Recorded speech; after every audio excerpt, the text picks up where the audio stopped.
Hey guys, this is Swolbi, and this is my attempt at a hardcore Nuzlocke in HeartGold using only fighting types. The standard hardcore Nuzlocke rules are as follows. First, you can only catch the first available encounter per route. Second, any Pokemon that faints is considered to be dead and permanently boxed. Third, your Pokemon can only use held items in battle. Fourth, the game must be in set battle mode. And lastly, you can't overlevel the next gym leader or final member of the Elite Four. The HeartGold and Soul Silver Gen 2 remakes may be my favorite remakes to this day, and with that in mind, will also be extremely important in making this run possible. With the inclusion of the Gen 3 and 4 Pokemon, this brings up the total number of fighting type Pokemon to a whopping 15 different encounters. And while this seems like a big improvement from our FireRed run, only 9 of these encounters will be available to us throughout our playthrough of HeartGold, with Primeape even being a version exclusive that would have been unavailable if we'd selected Soul Silver. In addition to this, some of our methods to encounter these mons are only available to us after we beat the Elite Four. Fortunately for us, the entire reason this run is possible is due to the Nintendo's Gen 2 remake custom mechanic, the Pokewalker. With the Pokewalker, it's possible to pick up a Machop in the Rugged Road course, which only needs 50 watts to become available. Without the addition of the Pokewalker, the earliest you can grab a fighting type is after the second gym leader. With all of that in mind, after we load up our game, we don't have quite enough wattage in our Pokewalker to catch our first Machop until a little bit after getting through the Sprout Tower in Violet City. But when we do get access to Rugged Road, we take enough steps to get access to the Group B encounter, and we're lucky enough to get our Machop. Our Machop is male, so we name him Triple H, and like his namesake, Triple H is an absolute powerhouse, having the adamant nature. He doesn't get the additional damage of Guts, but No Guard is just as useful for the circumstances ahead of us. See, the hardest thing about a HeartGold or Soul Silver fighting type monologue isn't just the odd encounter methods, but also the first gym meeting Faulkner, a flying type Pokemon trainer.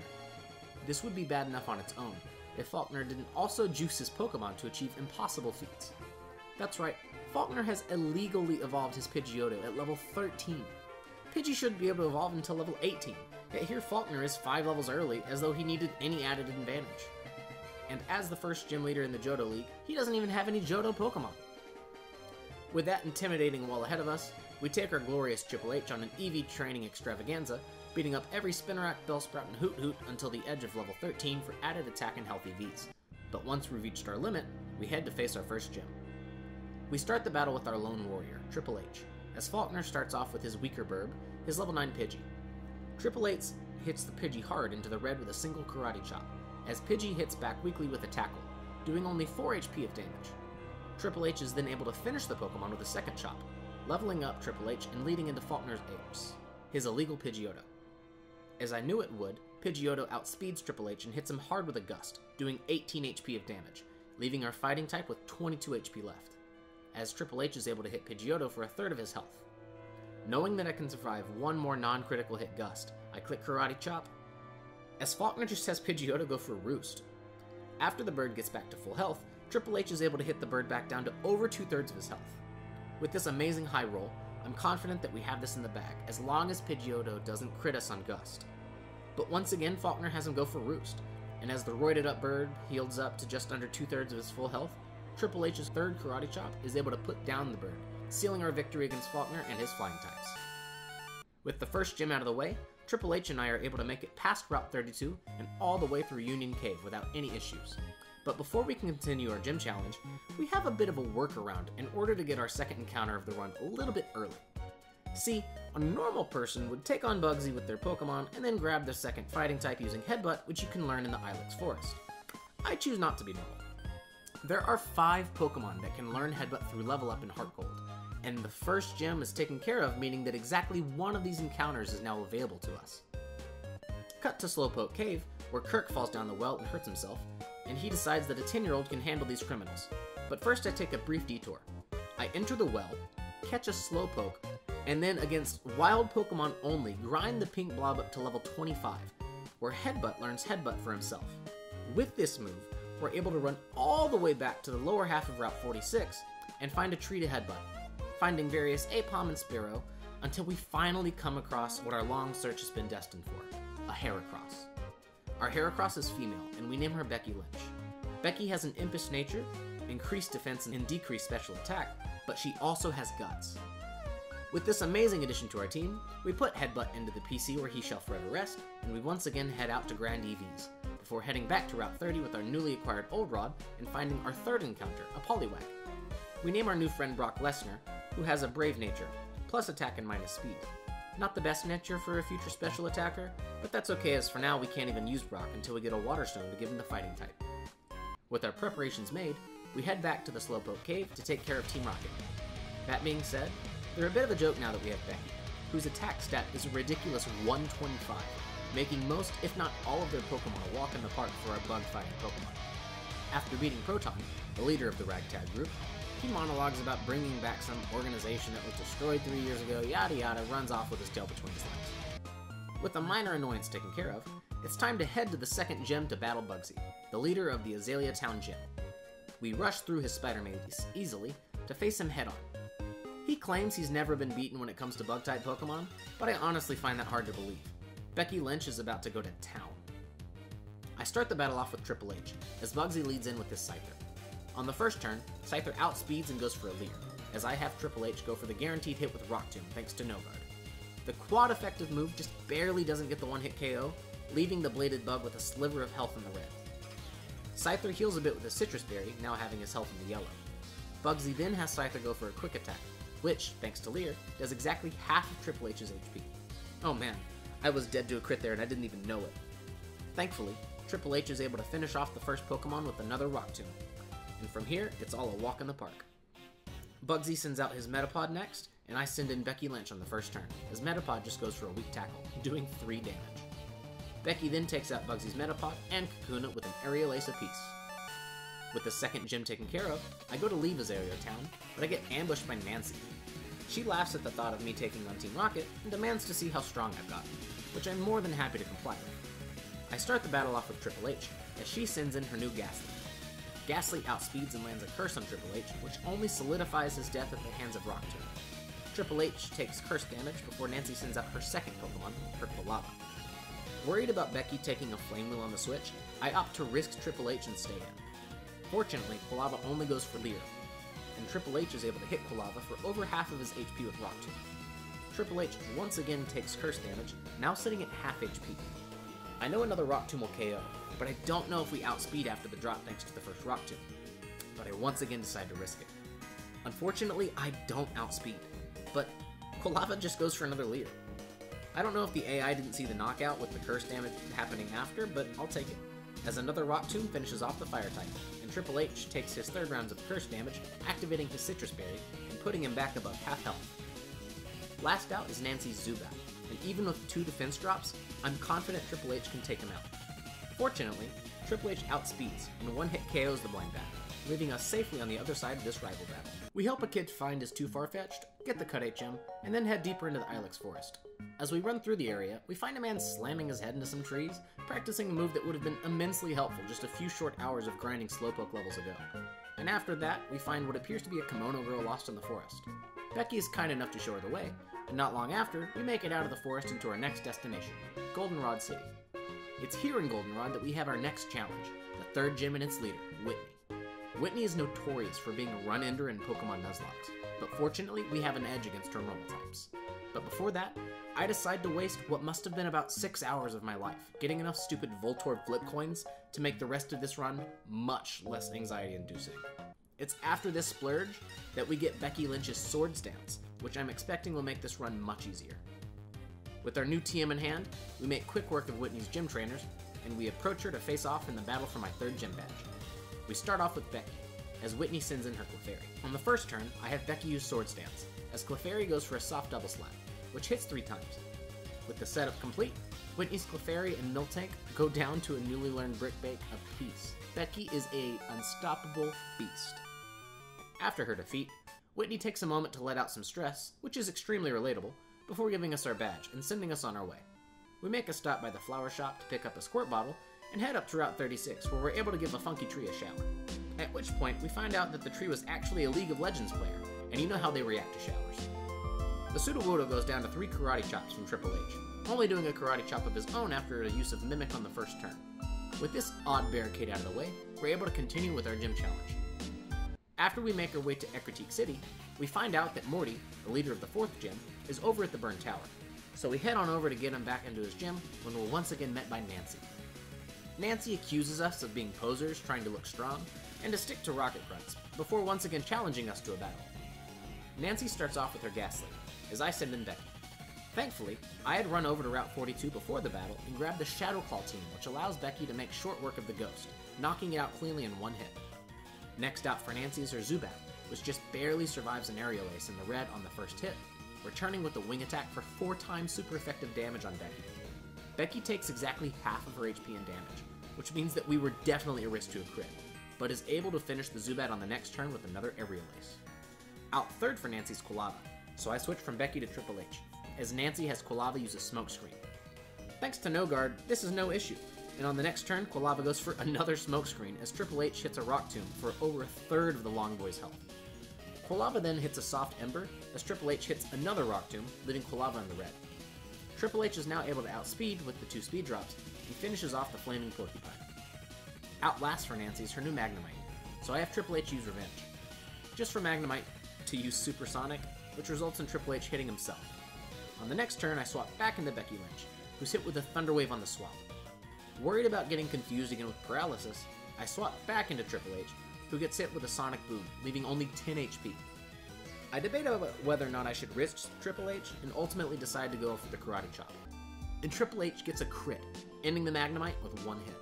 I don't know if we needed that crit to get the KO, but I'm glad we didn't have to find out. With Nancy once again taken care of, we head down the ladder to see the legendary dogs, have Suicune stare us down, and then have Yucine fangirl over the water dog. With the Burn Tower taken care of, I take care of Monty's gym trainers, and head all the way back to Route 30 to train an attack EVs for Becky Lynch before taking on the 4th gym. We approach Morty with Becky ready to Shadow Claw her way to victory, a Chesto Berry being held just in case Morty's Gengar has any funny ideas, and we start the battle. Morty leads off with his Ghastly, as I send in Becky. On the first turn, Becky is able to outspeed Ghastly and finish him off with 1 Shadow Claw. Out next for the Ghost-type trainer is his first Haunter, who goes down in a similar fashion. Third out was the real threat, Morty's Gengar. As I knew he would, Gengar outspeeds, but just goes for a mean look, the best possible outcome. Becky goes for her Shadow Claw, and gets a high enough roll to one-shot the Gengar. I'm absolutely ecstatic, as Morty's second Haunter comes out and is mowed down by Becky and her Shadow Claw. With our new level cap raised to 32, and a Wednesday finally occurring in-game, we'll now be able to evolve Triple H into a much more beefy Machoke, as well as start training Brock Lesnar to get ourselves a Poliwrath. As we're attempting to make our way through the next route, we meet a strange man named Bawaba, who gives us his number, and I'm certain that he's going to be extremely useful for us later. We take out the trainers on routes 38 and 39, with Triple H just being under level 28 in that magical first evolution of the run.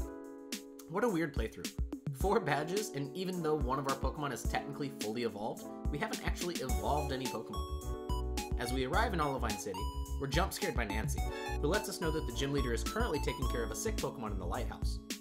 We put this information in our mental vault and head through the city, grabbing a Sharkbeak for Becky on Route 40, before surfing past the Royal Islands to Cianwood, where the 5th gym leader is located. We were able to evolve Triple H on the way during a battle with the swimmer, and after arriving at the island town, we run around until we're able to evolve our gift Togepi, which we've been using as an HM mod. We'll need this evolution so that we're able to fly after facing Chuck. With Chuck's trainers defeated, I actually make the decision to run all the way back to routes 40, 39, 38, and Ecruteak City. As I'm passing through Route 42, we make a stop to grab our 4th encounter on the run, a Mankey. We find and catch our Mankey, a female that we named Sasha Banks. Sasha has the timid nature, plus speed and minus attack. Not the best nature for a future primate, but we'll make do. We stop by Mahogany Town to heal up, before rushing through Route 43 to take down the Red Gyarados at the Lake of Rage. With the shiny scale in hand, I then run all the way back to Route 30, where I'm able to trade the scale for an experience share, which I give to Sasha Banks before heading back to Route 42 to farm Goldeen and seeking for extra attack EVs. When I get closer to the level cap, I head back to Cianwood for our 5th gym challenge. Chuck starts off with his own Primate as I send in Becky Lynch. On turn 1, I have Becky go for Sword Stance, as Primate goes for Double Team, which won't be an issue, as our strategy is based around aerial ace. With the setup finish, Becky finishes off Primate with 1 hit. Chuck then sends out his Poliwrath, and I once again have Becky use aerial ace, but just barely misses out on the 1-hit KO, activating Poliwrath's Citrus Berry and bringing him back into the yellow. Poliwrath uses his first and only turn to go for Surf, which does about a third of Becky's HP, as Becky is able to finish the battle with another Aerial Ace. With Chuck taken care of, we're able to get the HM for Fly, and teach it to Togetic. Now, having access to every town we've been to without having to backtrack on foot. We fly back to Mahogany, where we'll take care of Team Rocket while we have the cushion of Sasha and Triple H still having multiple levels between them and the next level cap, with Becky in the back on standby in case things get serious. With Lance having already shown lethal capacity once today, I'm not too eager to keep him waiting, so we do our best to clean up the hideout as fast as we can. We discover that we'll need 2 separate passwords to get into the leader's office, and that to turn off the power we'll need the voice of a specific individual saying a passphrase to get into the room with the generators. All I can say for Team Rocket here is that they've definitely learned their lesson about trying to make things overly complicated with teleporters, instead opting to make things overly complicated with locks. After getting the necessary passwords, I find Petrol in the leader's office, impersonating Giovanni. He reveals himself when I call him out, and gloats that even if I knew the password, Hail Giovanni, it wouldn't matter because I don't have his voice. With his monologue finished, we start a Pokemon battle. Petrol leads off with a Zubat, as I lead in with Becky Lynch. Zubat goes down on turn 1 to an Aerial Ace, and out next for Petrol is his Coughing. Coughing is able to survive the first Aerial Ace and responds with a Smoke Screen. Unhindered by the lack of vision, Becky finishes off the Coughing with another Ace. Last out is Petrol's Raticate, which Becky is able to hit through the Smoke Screen with a Brick Break, finishing the rat off in one blow. Defeated, Petrol runs off, screaming about how we can't turn off the radio signal since the doors are still locked. Unbeknownst to him, a Murkrow that had been sitting in the room decided to latch onto his voice and the password. So we lead the bird to the door, and he's able to get the generator room open for the Dragon Master and me. But before we're able to take care of the generators, we're ambushed by Ariana and a Rocket Club. Lance and I are able to take on the duo in a double battle, which we're able to win without any issue. Lance lets me know that in order to turn off the generator, we're going to need to use some more lethal force. So we unalive some Electro to turn the machine off and save the Raging Magikarp. And thanks, Lance gives me an HM for Whirlpool. With the second Team Rocket encounter taken care of, I head back to Olivine City to take care of the lighthouse. At the top, Jasmine is taking care of a sick Ampharos, and she won't be able to take the gym challenge until she knows that the poor Pokemon is feeling better. With that in mind, I fly to Cianwood and pick up some of that good shit, and bring it back to Jasmine to help fix up the beacon. With the preparations set, I head to the gym, with the trainers all pass on fighting me, and thanks for helping out with the lighthouse. Jasmine warns me that the steel type is cold and hard, but that doesn't bother us as we have the burning fire of determination in the hearts of our fighting types. Jasmine starts off the battle with the Magnemite, as we lead in with Triple H. On the first turn, Triple H is able to outspeed and take out the Magnemite with a single Karate Chop. Next out for Jasmine is her second Magnemite, which goes down in a similar fashion. Last out for Jasmine is her ace, Steelix. Triple H outspeeds and hits a very soft Karate Chop, doing a little over a fourth of the Steel Snake's HP. In return, the Steelix hits Triple H for almost half of his total health with an Iron Tail. Wanting to go for more damage, I stay in with Triple H and select Revenge, knowing I'll survive the hit with 1 health remaining. But Steelix gets a crit, and Triple H becomes our first death of the run. This was completely avoidable, and I knew that I was at risk for a crit, but I'd wanted to try and damage the Steelix a bit more before being forced to swap into Becky. With Triple H's loss weighing heavily on my shoulders, I send in Becky to avenge her fallen friend. She hits hard with a Brick Break, and the Steelix lives with just a sliver of health in the red. If I'd had Triple H use Karate Chop, this battle would have been over. Steelix's Citrus Berry heals him up to the yellow, as he uses his first turn to go for a Screech. So on the next turn, we finish him off, grabbing our 6th badge, but at the cost of our oldest companion. After the battle, Sasha Banks is able to finally evolve thanks to the experience share, and with a heavy heart, we put Triple H in the box where he'll rest forever. Thanks for all of your hard work, buddy. But with that being said, we don't have time to rest. We fly back to Mahogany Town, where we rush through the gym to take on Price, whose level cap is actually lower than Jasmine's was, which is why I'd led the last fight with Triple H, not wanting to risk Becky over leveling. Hindsight is 20/20. Price leads the fight with a Seal, as I send in Becky Lynch. Becky goes for a Sword Stance, as Seal hits a soft Icy Wind, lowering Becky's speed. On the next turn, a Brick Break is enough to one-shot the Water type. Next out for the gym leader is Dugong, who outspeeds Becky and hits a soft Aurora Beam, which does unfortunately get the attack drop. Becky laughs at this and simply responds by getting a critical hit with her next Brick Break, taking the Pokemon out in another one-hit KO. Last out for Price is his Piloswine, but Becky is able to outspeed the Ice Pig and take him down with yet another one-hit KO using Brick Break. After we leave the gym, I get a strange phone call from Professor Elm, who says that I'm needed at the radio station in Goldenrod, where something is going down. Before I head to take care of that, I use the Pokewalker to grab our newly available encounter, a Krogunk. Krogunk is available on the rally course, and the one that we're able to find is a female that we named Trish Strat. Trish has a neutral, docile nature, which is just fine by me, but more importantly, she has the dry skin ability. With Trish on the team, we'll have an answer for any strong water type move without having to worry about damage, an amazing ability to have on any Nuzlocke team. With Trish trained up a bit, we get our second phone call from Baoba, and we go to see the Safari Zone and set in a configuration that we're going to need for an important encounter later. But for now, we leave it be as we fly back to Goldenrod. As we face down the grunts of Team Rocket, we find out from a woman on the 3rd floor that the director has the key card to get to the Rocket Boss, so we head to the 5th floor to see him. When we get there, we find out that this isn't the director, but once again Petrol disguised. Becky is able to take out his army of coughing without issue, and in a panic, Petrol tells me that the real director is locked underground in the underground warehouse, as well as giving me the key to get through the basement. Not sure why he'd just give up the key, but maybe he heard about Lance's tendency for lethal force and thought I fell from the same tree. As we get to the basement, we're ambushed once again by who else but Nancy. Nancy says she's been tailing me to try and rematch Lance, but given the fact he hasn't shown up, she'll settle for me. Nancy starts off with her gold bat, as I lead off with Sasha Banks. On the first turn, Sasha hits the strength for just under half of Golbat's health, as Golbat goes for a confuse ring. I then swap Sasha out for Brock Lesnar, as Golbat goes for an air cutter. Brock handles it well, only taking a third of his health in damage, and he is then able to finish off Golbat with a surf. Nancy sends out her Magnemite second, so I swap out from Brock to Becky Lynch, as Magnemite uses a Thunder Wave, activating Becky's guns. Becky then takes a Sonic Boom and responds with a Brick Break, finishing off the Magnemite. Next out for Nancy is her Quilava, who outspeeds Becky and lands a Smokescreen, as Becky pushes through Paralysis and a Smokescreen to finish Quilava off with another Brick Break.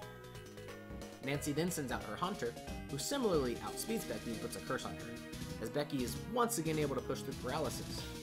Not wanting to get struck with this unfavorable situation, I swap out Becky for Trish, who only takes a mean one. On the next turn, Hunter uses a Confuse Ray, as Trish breaks through to finish the Ghost off with a Feint Attack.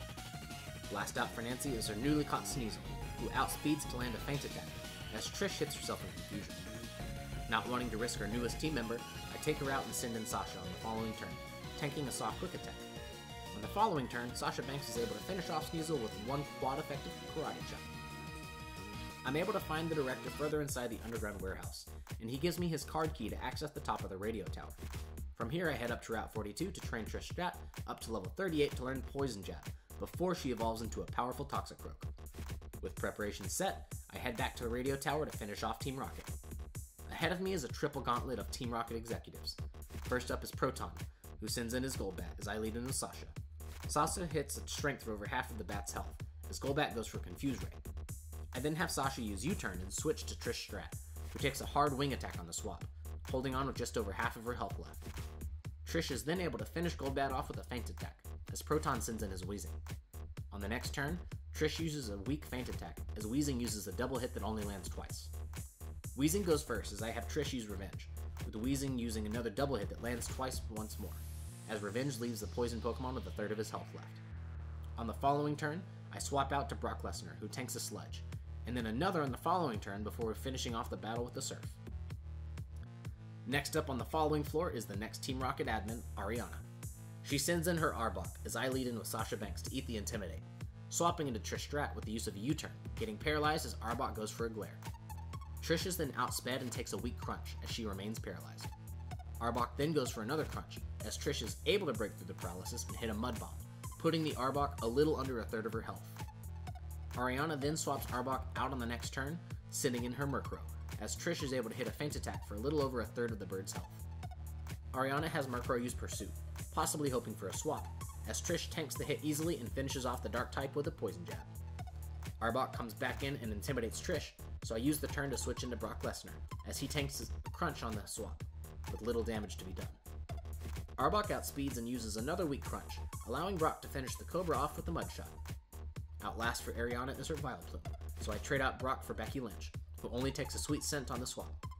An Aerial Ace then leaves Vileplume with less than a third of her health, only hitting Becky with a weak Acid, not getting the poison, letting Becky finish off the admin with another Aerial Ace on the last turn. Finally, we take the elevator to the observation deck, where the final Rocket admin is waiting for us. Archer tells us that the takeover of the radio tower will be Team Rocket's glorious return, and we set out to show him how misguided he is. He leads off the battle with his Houndoom, as I send in Sasha Banks. A karate chop on the first turn is able to cleanly one-hit the doggo, prompting Archer to send in his bigger pooch. Houndoom is similarly outsped, but survives the karate chop with a quarter of his health left, responding with a Fire Fang that takes out half of Sasha's HP. Sasha then finishes the job, which leaves Archer with his final Pokemon, Coffee. Not wanting to risk our Pig Monkey, I have Sasha use U-turn and swap into Brock Lesnar, whose Damp ability prevents self-destruction moves. I don't think an AI can self-destruct with their last Pokemon, but I don't want to risk it. On the swap, Coughing only goes for Sludge, doing minimal damage to our Frog. Brock is outsped on the next turn and takes another Sludge, once again not being poisoned, as he hits back with a Surf that finishes not only the battle, but Team Rocket's ambitions of resurrecting. After Archer leaves, the Director joins me on the observation deck, surprised that I've already finished the job, and he rewards me with a Rainbow Wing that I'm sure will help advance the plot later on. I return to the Voltorb game to grab what I'm certain will be our only way of facing the entirety of the Elite Four, the Substitute Team, giving it to Becky Lynch in place of Aerialus. We now have one of the deadliest bugs in existence, as upon leveling up one more time, we finally give our pride and joy close combat. We make our way through the ice path without issue, helping another Kimono girl and gaining access to Blackthorn City, home of the 8th gym, but more importantly, the Move Tutor. In addition to the multicolor shards I've gathered for a multitude of berries throughout the run, I've also gathered numerous heart scales, just for the purpose of stacking our team as strongly as I can for the battles ahead. Once all of our preparations are done, I head into the final obstacle in our gym challenge, and prepare for a showdown of epic proportions. With Becky pre-burnt from a Magmar in the Burn Tower, and with a metronome item held firmly in her ferocious fists, I approach Claire. The final gym leader starts the battle off with her Gyarados, intimidating Becky Lynch, effectively putting her at base attack with Guts active. On the first turn, I opt not to use Substitute, but instead lead off with a Swords Dance, knowing that Gyarados will always use its most effective move against Becky, in this case being Dragon Rage, a move that would always destroy her Substitute. With Becky now at +2 at her attack, she begins her sweep for their new powerhouse move, Close Combat. A single use apiece for Claire's Gyarados, Dragonair, Kingdra, and second Dragonair, the devastating fighting type move becoming even more deadly with each consistent use. Claire's a bit of a sore loser, and is the second gym leader in this region to refuse us our badge. So she has us go to the Dragon's Den, where we'll face some big test to prove our worth. We pass the test with flying colors. After all, it's pretty much just a questionnaire that makes sure you aren't a sociopath towards your Pokemon, to which Claire responds with an outburst of disbelief. Apparently she hasn't passed this test, which is concerning. There were 2 correct answers per question, with the incorrect answer being blatantly obvious. What the hell is wrong with Claire? Anyways, we're able to get our final Johto badge, and allowed access to the Elite Four. But just as I'm about to head out to face this monumental challenge, I'm once again called by Professor Elm, who tells me that some Kimono girls are waiting for me, and that they have something of great importance to tell me. But for now I blow them off, and head to the final pre-Elite Four encounter available to us in this run. Having cleared my way through Mount Mortar, I face off against the Karate King. And by face off, I mean I have Tristrat defeat both of his Pokemon with a Poison Jab apiece. In return, he gifts me with my final fighting type, a Tyrogue. Our Tyrogue is male, so we name him the Rock, and do some extremely selective EV training to get him to evolve into the very versatile Hitmontop. Having finished our preparations, we head back to Professor Elm's lab, where we're given a Master Ball, and instructed to head to the Ecruteak Dance Theater, where the Kimono girls are waiting for me. We pass Nancy on our way in, who was defeated by the Quadruplets, and then we make our way inside. With Becky Lynch pre-burnt and holding a Shell Bell for the battles ahead, we face down the Kimono Girl Gauntlet. Becky takes care of the first Kimono Girl easily, one-shotting the Umbreon. The second goes down similarly in one hit, the Espeon not being able to handle a Shadow Ball. With the worrying evolution taken care of, it's just a close combat apiece for Flareon, Jolteon, and Vaporeon. With this, we're given the Clear Bell, and instructed to climb the Bell Tower. After a lot of running and ladder climbing, we make our way to the top, where we're met with the awe-inspiring sight of a rainbow-clad Pokemon descending from the heavens, the almighty Ho-Oh.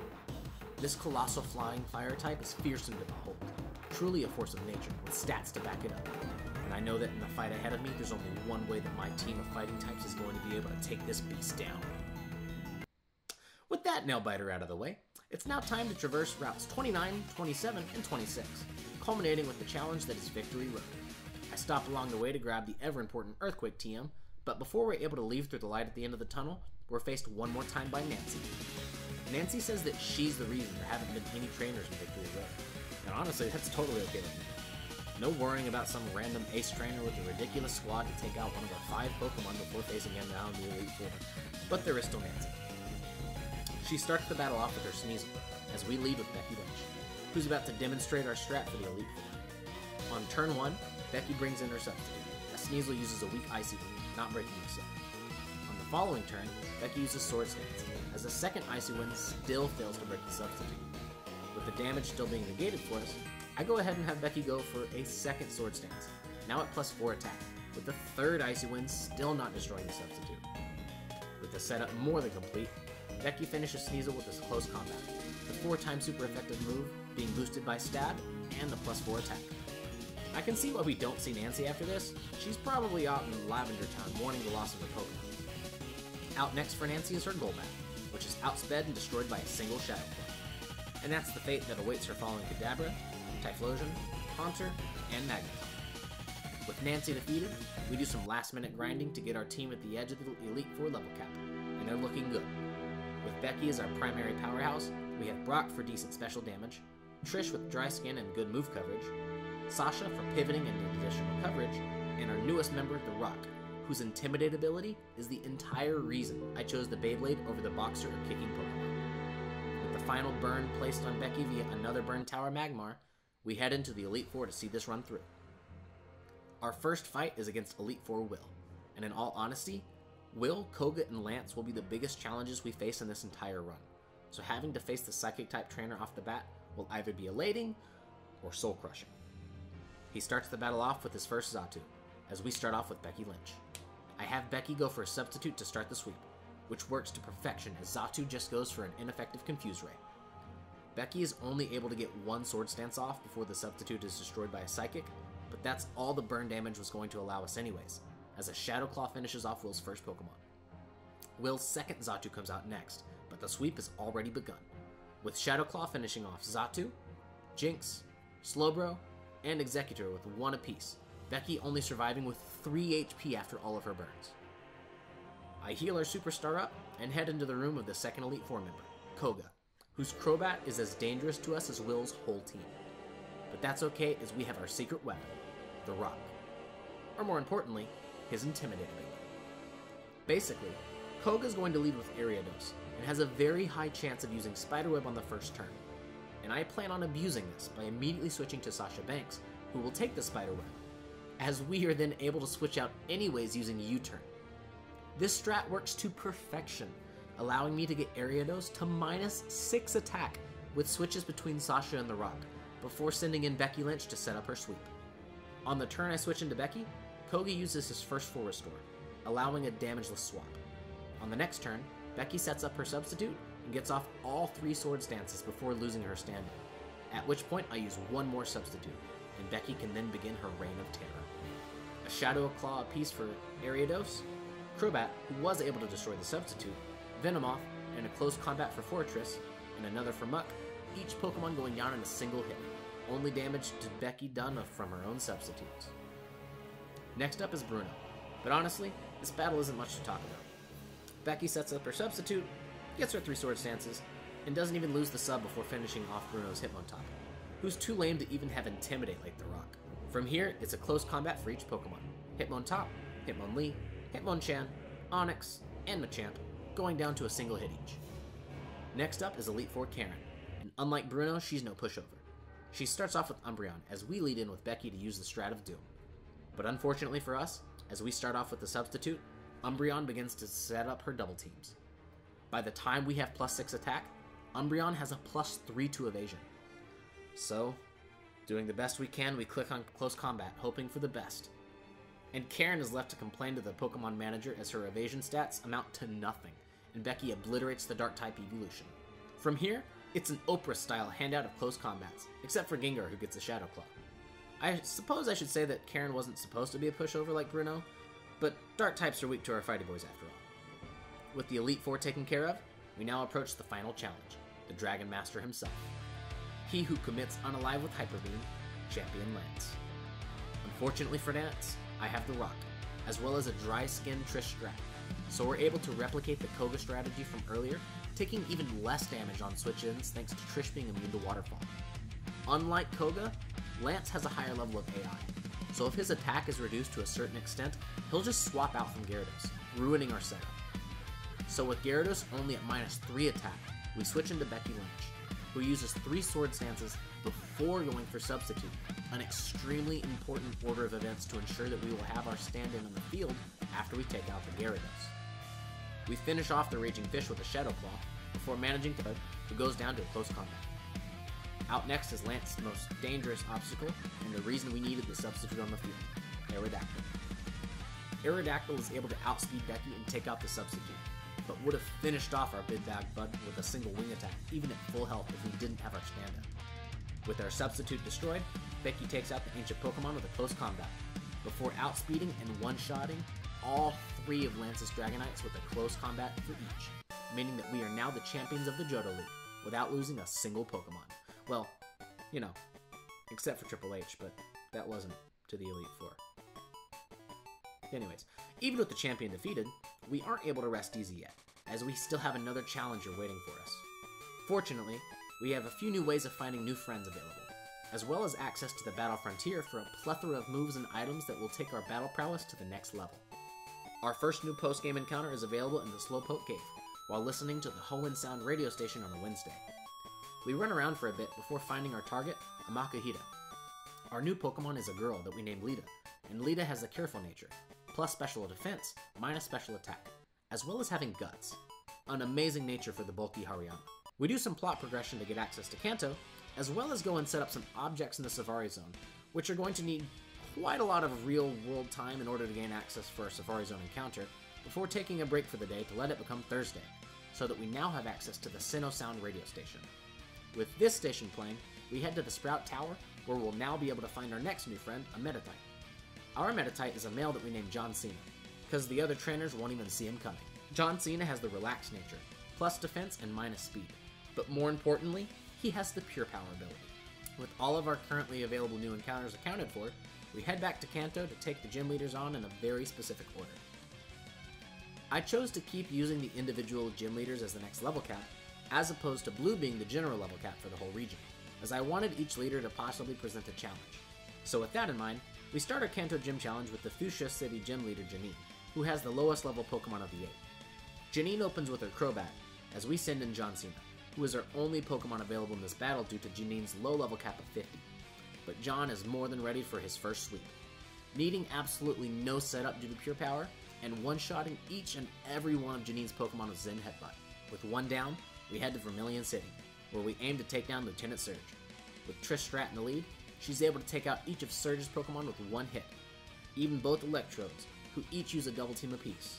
God bless Earthquake. Next on the board is Cerulean City's gym leader Misty, who is hidden behind a bit of Team Rocket's side quest, as well as us needing to interrupt what is apparently a date, before we're able to face her down in her gym. We lead off with John Cena, as Misty sends in her Golduck.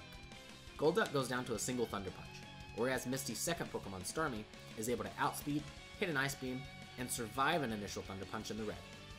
Starmie heals back up to third with her Citrus Berry, hitting another strong Ice Beam before going down to a second Thunder Punch.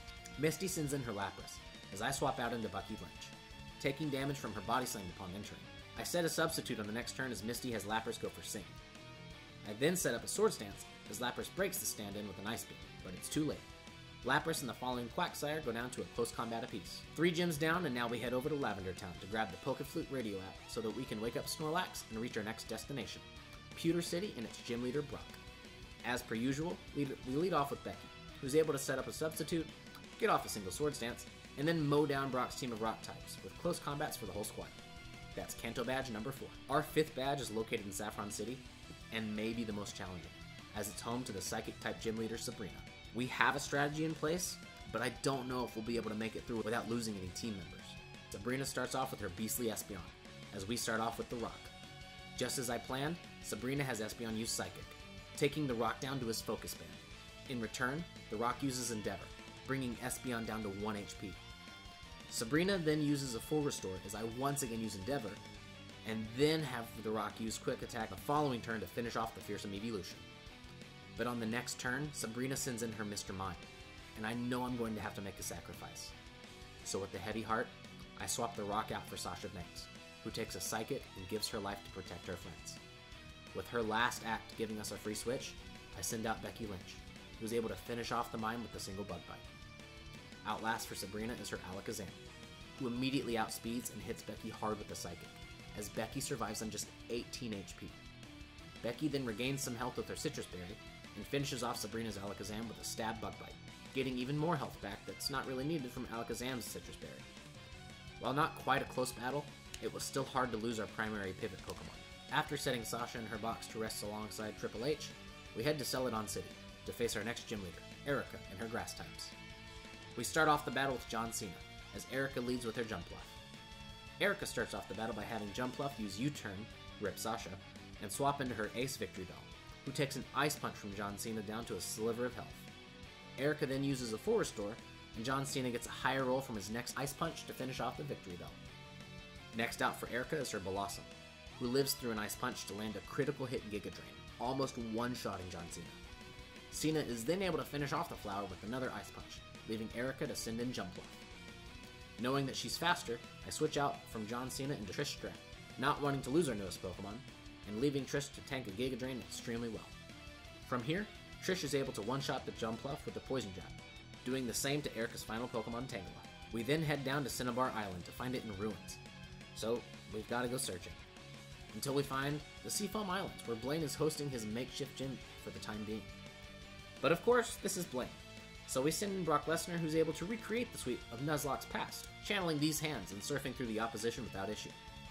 With that done, we face the final gym leader of the Kanto region, and our last obstacle before being able to face down the true final boss of HeartGold. We head to Viridian City and make our way through the spinning gym to face off against Blue, who's eager to see if we're as strong as we claim to be, or if the Johto region is just a joke. Blue starts off the battle with his Executor as we lead with John Cena. On turn 1, an Ice Punch from John is enough to take down the Palm Tree in just one blow, the Icy Fist being too much for the tropical Pokemon. Next out for Blue is his Ace Pidgeot, but unfortunately for the bird, another Ice Punch is enough to clip his wings and yet another one-hit KO. Third out is Blue's Arcanine, who gets an Intimidate off on John Cena. We use the next turn to trade out Cena for Brock Lesnar, who takes a Flare Blitz on the switch for a third of his health, with Arcanine taking recoil damage. Brock is then outsped on the next turn and takes another hard Flare Blitz, setting up the rain after losing a third of his health. Arcanine then switches to using Extreme Speed, but Brock is able to tank the hit with just 11 health left.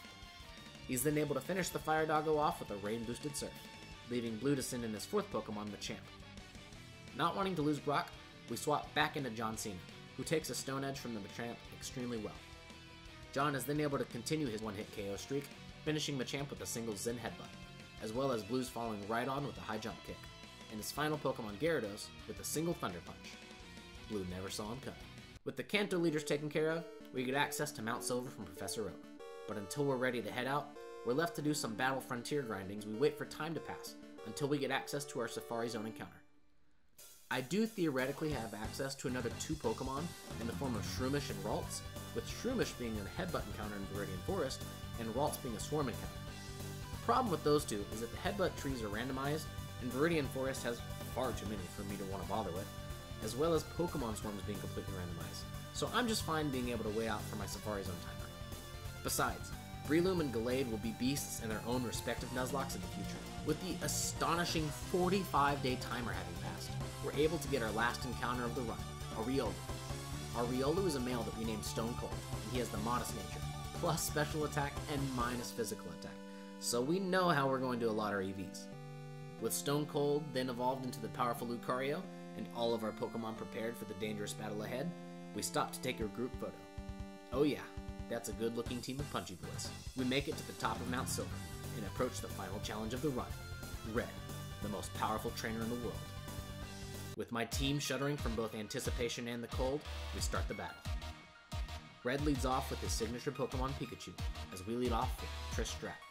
On the first turn, Trish is able to outspeed and nail the Electric Mouse Pokemon with a soft sand boosted Earthquake, finishing the brand mascot before he even has a chance to utter a soft Pika.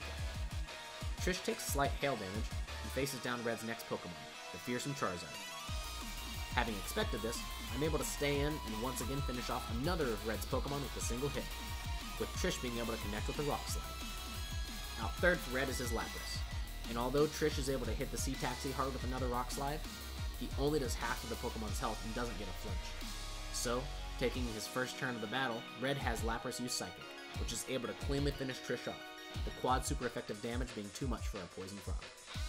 With another death on the board, I send in Stone Cold in for his inaugural battle, using a super effective Aura Sphere on his first turn, finishing the Lapras off for Trish. Red then sends out his fourth Pokemon, Blastoise. Unfortunately for Red, Stone Cold is able to channel his namesake to pull off the Stone Cold Stunner, getting a critical hit with the Aura Sphere to one-shot the Tortoise tank. My victory within my grasp, Red sends out his fifth Pokemon, Snorlax. Snorlax is able to tank Stone Cold's first Aura Sphere with a little less than a fourth of his health, but the damage from Hail sends him into the red, prompting Red to use a full restore on the next turn. Another Aura Sphere leads to the same set of events, this whole sequence happening 3 times. Every full restore and every Aura Sphere taking at least 10 seconds apiece to move the freaking health bar of this ginormous Snorlax. When Red is finally out of full restores, Stone Cold is able to finish the Snorlax off with his fifth Aura Sphere. With Stone Cold being near half health from all of the hail damage during Snorlax's fight for survival, Red sends out his final Pokemon, Venusaur. Not wanting to lose more Pokemon friends than I have to, I switch Stone Cold out for John Cena, as Venusaur only goes for a Sleep Powder that misses. And with the Act of Hail and a Held Never Melt Ice, John Cena is able to finish off the Grass Dinosaur with a single Ice Punch, finishing off not only the final Pokemon of the strongest trainer in the world, but also our HeartGold Nuzlocke. We have done it! We beat a HeartGold Nuzlocke using only fighting types. HeartGold and Soul Silver are always a treat to replay, and it was fun using so many different encounter methods. But my favorite part of this run was getting to use such a busted Pokemon from the get-go. Heracross has always been one of my favorite Pokemon, and if I had known how to get one so early when I was a kid, I probably wouldn't have so many negative memories of trying to fight Whitney and her damned Miltank. But with our run complete, all I have to do from here is thank everyone who's still around for watching and for supporting my channel by doing so. While I mainly make these videos for my own enjoyment and to preserve my ever-decreasing sanity, I can't say that I don't love seeing people enjoy the work I put in. So with all that said, I hope you guys tune in next time, and as always, this is Swolbi Kenobi, signing off.